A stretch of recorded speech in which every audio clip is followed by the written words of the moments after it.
Hello students, आपका मेरे channel smart study में स्वागत है। स्टूडेंट्स, आज हम शिक्षा निदेशालय की तरफ से दी जाने वाली कार्यपत्रक नंबर 12 करेंगे, जो कि क्लास 8th की है और विषय है विज्ञान। ये वर्कशीट 11 नवंबर 2020 की है।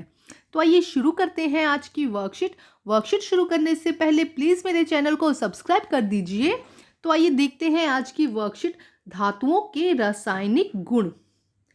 आज हम धातुओं के रासायनिक गुणों के बारे में जानेंगे। बेटा, पिछली वर्कशीट में हम धातुओं के भौतिक गुणों के बारे में हमने जाना था कि धातुएं कठोर होती है, चमकीली होती हैं, है ना। इन गुणों के बारे में हमने पिछली वर्कशीट में बहुत अच्छे से समझा था। आज हम धातुओं के रासायनिक गुणों के बारे में जानेंगे। तो देखिए क्या है, धातुएं रसायनों के साथ कैसे क्रिया करती है। ऑक्सीजन के साथ अभिक्रिया। तो सबसे पहले हम देखते हैं कि धातुएं जो है वो ऑक्सीजन के साथ किस तरह से क्रिया करती है। धातुएं ऑक्सीजन से अभिक्रिया करके धातु ऑक्साइड बनाती है। बेटा देखो, थोड़ा सा ध्यान से समझना होगा आपको यहाँ पे कि जो धातुएं हैं वो ऑक्सीजन के साथ अभिक्रिया करके ऑक्साइड बनाती है, धातु ऑक्साइड बनाती है। धातु प्लस ऑक्सीजन क्या बनता है? धातु ऑक्साइड। ऑक्सीजन से ही क्या बन गया बेटा? ऑक्साइड। पिछली कक्षा में हमने जाना था कि मैग्नीशियम रिबन को वायु में जलाने पर सफेद रंग की राख के रूप में मैग्नीशियम ऑक्साइड बनता है। देखो, पिछली क्लास में आपने किया होगा, जब मैग्नीशियम रिबन को जलाया जाता है तो सफेद राख बनती है और वो क्या होता है? Magnesium oxide. तो मतलब मैग्नीशियम को जब ऑक्सीजन के साथ, ऑक्सीजन की उपस्थिति में जलाया गया, तब क्या हुआ? उसका ऑक्साइड बना। देखो यहाँ पे आपको पिक्चर भी दिखाई गई, इस तरह सफेद राख यहाँ पर बनती है। आगे देखिए क्या लिखा है। लोहे की वस्तुओं को वायु में खुला रख देने पर वह वायु की ऑक्सीजन और नमी के साथ क्रिया करके आयरन ऑक्साइड बनाता है, जिसे लोहे में जंग कहा जाता है। लोहे में जंग लगना आपने बहुत बार देखा भी होगा। कुछ लंबे समय तक अगर लोहे को यूं ही खुला छोड़ दिया जाता है तो क्या करता है? लोहा क्या करता है? लोहा क्या है? एक धातु है। लोहा क्या करता है? ऑक्सीजन के साथ अभिक्रिया करके, और क्योंकि वातावरण में नमी होती है, ऑक्सीजन और नमी के साथ अभिक्रिया करके क्या बनाता है? आयरन ऑक्साइड, जो क्या होता है? जंग। तो यहाँ देखो अभिक्रिया दी गई है बेटा, ये आपको समझनी जरूरी है कि जब आयरन की क्रिया ऑक्सीजन के साथ कराई, आयरन को हम कैसे लिखते हैं? Fe से लिखते हैं। किससे लिखा जाता है? Fe से। जब आयरन को ऑक्सीजन के साथ अभिक्रिया करवाई जाती है और जल की उपस्थिति, नमी का मतलब यहाँ पे क्या है? जल। तो आयरन को जब ऑक्सीजन और नमी की उपस्थिति में क्रिया करवाई जाती है तो क्या बनता है? Iron oxide. क्या बनेगा? Fe2O3। हम इसे क्या कहेंगे? अभी बस यही लिख लीजिएगा, आयरन प्लस ऑक्सीजन प्लस जल क्या बनेगा? Iron oxide. इसी तरह से देखो क्या है, मैग्नीशियम की जब ऑक्सीजन के साथ क्रिया करवाई जाती है तो मैग्नीशियम ऑक्साइड बनता है। तो यहाँ एक बात ध्यान रखिए, जब भी धातुओं की अभिक्रिया ऑक्सीजन के साथ कराई जाती है तो आयरन ऑक्साइड या मैग्नीशियम ऑक्साइड क्या बनता है? उसका ऑक्साइड बनता है। ठीक है, देखिए यहाँ पे क्या लिखा गया है। जब कॉपर के बर्तन को, देखो ये इंपॉर्टेंट है बेटा, जब कॉपर के बर्तन को लंबे समय तक नम वायु में खुला रखा जाता है, जब कॉपर भी क्या है? एक धातु है। जब कॉपर को नम वायु में, और नम मतलब गिल्ली, जिसे खुले उसमें रखते हैं तो क्या होता है? उस पर एक हल्की हरी परत जम जाती है। अगर सीयू को या कॉपर को हम खुले में रखते हैं, नम वाले वायु में रखते हैं, तो उस पर क्या होती है? हरी परत जम जाती है। अब ये क्यों जमती है? क्योंकि कॉपर पे क्या बन जाता है? कॉपर हाइड्रोक्साइड, जो ऑक्साइड बन रहा है ना, कॉपर हाइड्रोक्साइड और कॉपर कार्बोनेट के मिश्रण के कारण। किसके कारण? ये बस ये इतना याद रखिएगा बेटा। देखो यहाँ से ना, जब कॉपर के बर्तन पर लंबे समय तक नम वायु में खुला रखा जाता है तो उस पर हल्की हरी कलर की परत जम जाती है। क्यों? कॉपर हाइड्रोक्साइड और कॉपर कार्बोनेट के मिश्रण के कारण। और कौन सी अभिक्रिया होती है उस समय? कॉपर को जब H2O के साथ CO2 और ऑक्सीजन के साथ खुला रखा जाता है तो कॉपर हाइड्रोक्साइड बनता है, CuOH की होल ट्वाइस, और CuCO3 कॉपर कार्बोनेट बनता है। ठीक है स्टूडेंट, तो यहाँ पे 3 अभिक्रिया देखी। जब आयरन के साथ कराया तो आयरन ऑक्साइड बना, मैग्नीशियम के साथ कराया तो मैग्नीशियम ऑक्साइड बना, और जब कॉपर के साथ कराया तो कॉपर हाइड्रोक्साइड और कॉपर कार्बोनेट, 2 चीजें बनी। ठीक है स्टूडेंट, अब देखते हैं आगे। ध्यान से समझिए बेटा, हम एक क्रियाकलाप के द्वारा जानेंगे कि धातु के ऑक्साइड की प्रकृति अम्लीय है या क्षारीय। अब जो धातु का ऑक्साइड बना है ना, उसकी प्रकृति कैसी है? क्या वो अम्लीय है? क्या वो क्षारीय है? तो इसके लिए देखो क्या करेंगे, लोहे की जंग क्या है बेटा? धातु ऑक्साइड है ना, आयरन ऑक्साइड हो गया। लोहे की जंग ली, हल्दी पेपर लिया, लिटमस पेपर लिया, सूचक और टेस्ट ट्यूब ली। रस्ट मतलब जंग, जो जंग होती है उसे रस्ट कहा जाता है। जंग को एक टेस्ट ट्यूब में इकट्ठा कीजिए, उसको पानी में घोलिए। आपको क्या करना है, कहीं अगर आपके घर में कहीं जंग लगी है उसको थोड़ा सा सावधानी से बेटा खुरच कर आपको उसको अलग करना है और उसमें पानी मिलाना है। रस्ट पानी में नहीं घुलता। आप रस्ट की जगह मैग्नीशियम ऑक्साइड भी ले सकते हैं। अगर आपको रस्ट नहीं मिलता है तो इसके लिए आप मैग्नीशियम ऑक्साइड भी ले सकते हैं। अब मिश्रण को थोड़ी देर तक हिलाइए और नीले और लिटमस व हल्दी के सूचक से टेस्ट कीजिए। तो आपके घर में हल्दी आपको इजीली मिल जाएगी। उस जो चूरन बना है, आपका पेस्ट बना है सॉरी, जिसमें आपने पानी डाल दिया है उसके साथ में, जंग के साथ में, अब उसमें क्या डाल दिए, हल्दी का सूचक डाल दीजिए। हमने देखा कि लाल जो रस्ट है, जो जंग है, जंग का जो पेस्ट बना है, जंग लाल लिटमस को नीला कर देती है और हल्दी के सूचक को लाल कर देती है। जब उसमें हल्दी डाल लिया आपने तो वो कैसा हो जाएगा, लाल हो जाता है। अतः हम कह सकते हैं कि धातु के ऑक्साइड क्षारीय होते हैं। हमने पिछली क्लास 7th क्लास में बेटा इस सूचक के बारे में पढ़ा था, अगर आपको याद होगा। हमने देखा था कि हल्दी क्या करती है, अगर कोई पदार्थ क्षारीय है तो उसको कैसे कर देती है, लाल कर देती है। हमने साबुन के साथ में ये प्रयोग किया हुआ, आपने पिछली क्लास में किया होगा बेटा। हल्दी क्या करती है, हल्दी पर अगर क्षारीय कोई पदार्थ लगता है तो वो उसे लाल कर देती है। तो देखो जैसे ही इस पेस्ट पर जो हमने बनाया था, इसमें हमने क्या डाला, जो जंग डाला और थोड़ा पानी डाल के इसको मिक्स कर दिया। इसमें जब हल्दी डाला तो क्या हुआ, वो उसको लाल कर देती है। तो इससे क्या पता चलता है कि धातु के ऑक्साइड क्षारीय होते हैं। याद रहेगा बेटा ध्यान से, धातु के ऑक्साइड क्षारीय होते हैं। नेक्स्ट देखिए, जल के साथ अभिक्रिया। अभी हमने किसके साथ, ऑक्सीजन के साथ क्रिया पढ़ी थी। अब हम पढ़ते हैं जल के साथ।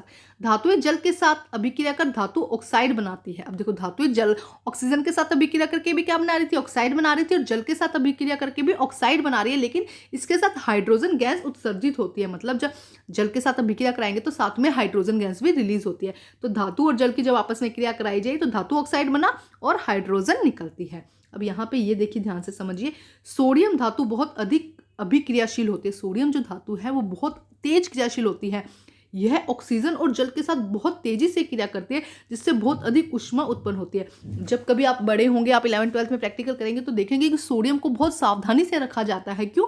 क्योंकि ये क्या करता है, बहुत अधिक अभिक्रियाशील होता है। ये ऑक्सीजन और वाटर के साथ बहुत तेजी से क्रिया करता है।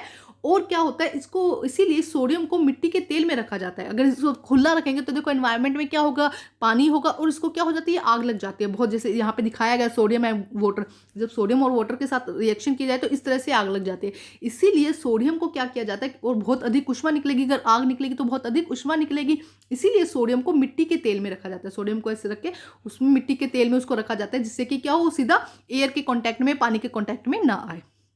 ठीक है, समझ में आया। सोडियम धातु बहुत अधिक क्रियाशील होती है। यह ऑक्सीजन और जल के साथ बहुत तेजी से विक्रिया करती है, जिससे बहुत अधिक ऊष्मा उत्पन्न होती है। इसीलिए सोडियम को मिट्टी के तेल में रखा जाता है। अब देखिए, जरूरी नहीं है कि सारी जितनी भी धातुएं हैं वो सेम अभिक्रिया करें वाटर से। अलग अलग धातुएं अलग अलग तरह से क्रिया करती है। जैसे कि कुछ धातुएं आयरन और लोहा जल के साथ बहुत धीमी अभिक्रिया करता है। जो जल धातुएं हैं जैसे कि आयरन और लोहा जल के साथ धीमी क्रिया करता है, मतलब बहुत लंबा टाइम लगता है जंग लगने में। ऐसे नहीं कि आपने एक दिन लोहे को पानी में डाल दिया, पानी के साथ अभिक्रिया कर दी तो वो क्या होगा, उसमें जंग लग जाएगा। इसमें लंबा टाइम लगता है। लोहा में क्या होता है, लंबा टाइम में, मतलब धीमी क्रिया करता है। सोना जल के साथ कोई क्रिया नहीं करता। अगर सोने को आप पानी में डुबो के रख दोगे तो कोई फर्क नहीं पड़ेगा उससे। लेकिन हमने अभी देखा था कि सोडियम क्या करता है, सोडियम जो जल के साथ में बहुत तेजी से क्रिया करता है। देखो आग लग जाती है ना इस तरह से। तो हमने भी देखा, हम कह सकते हैं कि सभी धातुएं जल के साथ अलग अलग गति से अभिक्रिया करती है ना। हम ये बात कह सकते हैं कि अलग अलग, कोई बहुत तेज करता है, बहुत कम करता है, और कोई बिल्कुल अभिक्रिया नहीं करता। इस तरह से अलग अलग तरह से क्रिया की जाती है। अब देखते हैं हम इसके क्वेश्चन आंसर। सोडियम धातु को मिट्टी के तेल में क्यों रखा जाता है? अभी मैंने आपको बहुत अच्छे से समझाया बेटा इसका आंसर, है ना। देखो ये रहा, सोडियम धातु को बहुत अधिक अभिक्रियाशील होती है। ये ऑक्सीजन और जल के साथ बहुत तेजी से अभिक्रिया करता है, जिससे बहुत अधिक ऊष्मा उत्पन्न होती है। इसीलिए सोडियम को मिट्टी के तेल में रखा जाता है। तो ये है आपका फर्स्ट क्वेश्चन का आंसर। आइए अब हम सेकंड क्वेश्चन करते हैं। मैग्नीशियम रिबन को जलाने पर क्या बनता है? देखिए क्वेश्चन नंबर सेकंड क्या है, मैग्नीशियम रिबन को जलाने पर क्या बनता है बेटा? मैग्नीशियम रिबन को जब जलाते हैं तो क्या बनेगा? Magnesium oxide. ठीक है, देखो ये लिखा है, मैग्नीशियम रिबन को वायु में जलाने पर सफेद रंग की राख और मैग्नीशियम ऑक्साइड बनता है। ठीक है, इसके साथ बेटा आप ये रिएक्शन भी लिख दीजिएगा। ठीक है, ये लिखेंगे मैग्नीशियम, ये आपका सेकंड का आंसर बेटा। मैग्नीशियम रिबन को वायु में जलाने पर सफेद रंग की राख के रूप में मैग्नीशियम ऑक्साइड बनता है। और यहाँ पे लिखेंगे magnesium plus oxygen plus magnesium oxide, Mg+O2 plus MgO। ठीक है स्टूडेंट, तो ये आपका हो जाएगा सेकंड क्वेश्चन का आंसर। अब हम करते हैं क्वेश्चन नंबर 3। देखिए क्वेश्चन नंबर 3 के लोहे के दरवाजे व खिड़कियों को पेंट क्यों किया जाता है। देखो लोहे के दरवाजे आपने देखा होगा कि पेंट किया जाता है, क्यों? क्योंकि लोहा किससे क्रिया करता है, वाटर से, जो नमी है एनवायरनमेंट में उससे क्या करता है, अभिक्रिया करेगा और लोहे पे क्या लग जाएगा, जंग। तो जंग से बचाने के लिए लोहे और खिड़कियों को पेंट किया जाता है। तो आइए करते हैं इसका आंसर हम। तो आइए करते हैं बेटा इसका आंसर।